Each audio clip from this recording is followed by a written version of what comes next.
Honestly, I didn't intend to take such a long time without recording an episode, but here I am, I'm back. My name is Faith Elizabeth Nanyonga. You can add a doctor at the beginning. So you might be wondering why I'm laughing, but yeah, procrastination has been killing me. I've had a lot to do and I decided to take some time off to just reflect. We are in the last quarter of 2020 and it seems like the year's just flown by. So today I would like to talk on ways in which I've managed to beat procrastination in the past to do whatever I plan to do. Well, recording this video, I said I would record it a week ago, but a week ago I got busy, got carried away. I was like, I'll record on Sunday. But Sunday I got carried away, go to 5 p.m, no video, 6 p.m, no video, 10 p.m, no, I'll just go to bed and sleep. So today, as I record this video, it's the 24th of September. 24 days have gone and I haven't recorded an episode. So what do you call this?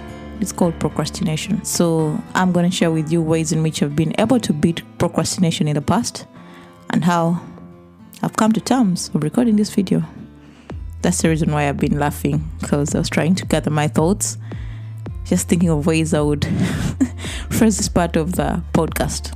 Today, the topic is procrastination. Growing up in high school, my head teacher or headmaster had a saying, procrastination is a thief of time. It's a thief of time in such a way that we often put off things that are ambiguous to us. Ambiguous tasks are tasks that are not clear. They don't have a definite end or definite description of what you need to do. Say, recording an episode. Recording an episode would mean just pressing record on your gadget or on your phone, but it's not only that you need to do. So there's a lot of things that are involved in recording an episode. So if I say that I just needed to record an episode and haven't recorded it, I might procrastinate because I do not have a clear plan of exactly what I need to record, when I need to record it, and what I need to talk about in the episode. While some tasks are just boring for us to do, say working out or reading a book or learning a new language. So today, as I record this episode, I'm going to share with you my tips, how I've been able to beat procrastination in the past and to stay on top of my game. But before I do this, here's an advert from my sponsor, Anchor.fm. So first and foremost, let me define procrastination. Procrastination is avoidance of doing a task that needs to be accomplished by a certain deadline. It could be further stated as a habitual or intentional delay of starting or finishing a task despite knowing it might have negative consequences. So let's start with the reasons as to why we often procrastinate. First and foremost, the task we intend to do might be ambiguous. We might be scared, like we don't have the capacity to do that task, or we might be bored, or other people, it's a habit that you often work best under pressure. So if you have a lot of time to do a task, you usually put it off. So you could add in your reasons as to why you often procrastinate. Myself, I often put off things because I haven't really planned and established ways of accomplishing the tasks at hand. For instance, I love reading books, but most times I don't have time to read the books. So what do? Recently, as I go jogging, I listen to one of my favorite podcasts, or I listen to an audiobook that might be helping me. Recently, I've been listening to This Week in Virology. It's a podcast about viruses that make us sick. So as I listen to that, I'm working out, but at the same time, I'm learning something new and also keeping my mind active in what I'm doing.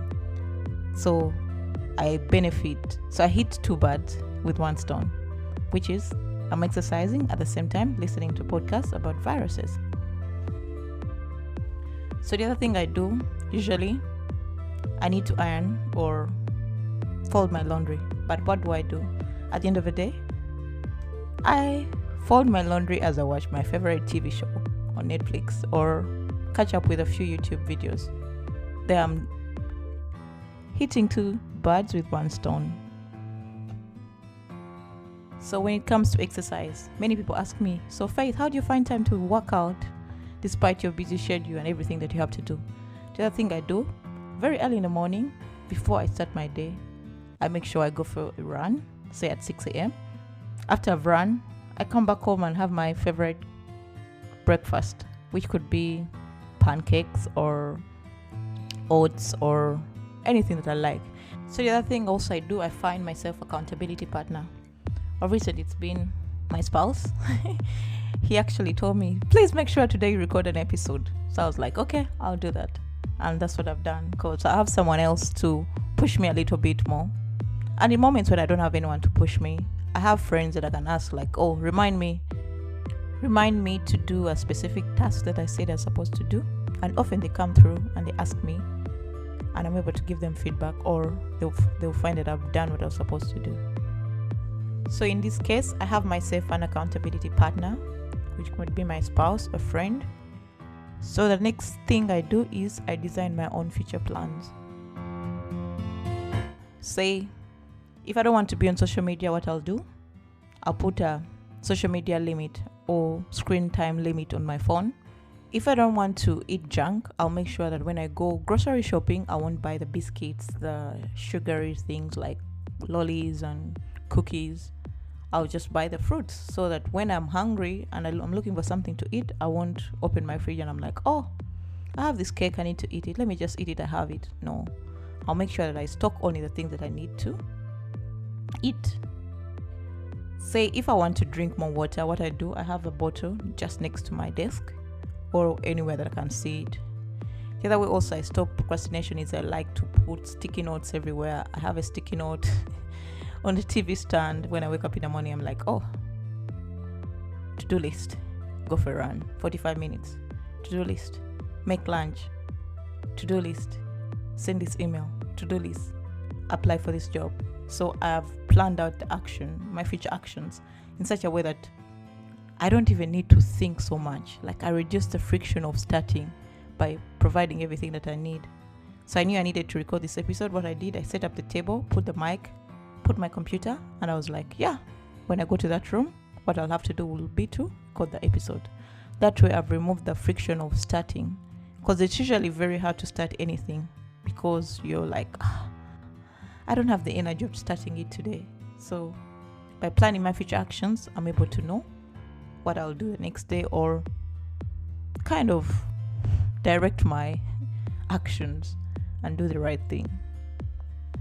As I've already spoken about having a to-do list, so what I do, I prioritize my to-do list items. At the end of the day, I write down at least 6 important things that I need to do the next day. And when I wake up in the morning, I do exactly the first thing that I say that I'll do that day. So the rest of the things just fall in line. This way I reduce the friction of starting. It helps me keep on track, because imagine if you wake up one day and you don't do what you plan to do, or if you get sidetracked and you can't do what you plan to do. If that happens to me, usually my day gets ruined. That at the end of the day, I might end up not doing anything, or I would keep procrastinating each and everything because I didn't do the exact thing that I planned to do first in the morning. So to help you stop procrastinating, first and foremost, you need to define procrastination in your own understanding and in your own terms. After you've done that, find the reasons as to why you procrastinate, your own reasons. And after you have those reasons, find ways in which you could beat that procrastinated behavior. So be true to yourself and answer those questions. And you can use the points that I've shared in this episode or something else that works for you to be able to stop procrastinating and get things done. So if you've learned something from this podcast, please like, rate and review, and share with a friend. Or if you have any ways in which you've been able to beat procrastination, please share them with me at The Framed Solutions on Instagram, and the email address is theframesolutions@gmail.com. And I can't wait to talk to you in the next episode. Stay blessed, and remember, it only takes 2 minutes each day to build a habit. So go out there, put in your 2 minutes each day. Before you know it, it will come so easy for you to do. Have yourself an awesome day. I can't wait to speak to you in the next episode. Bye.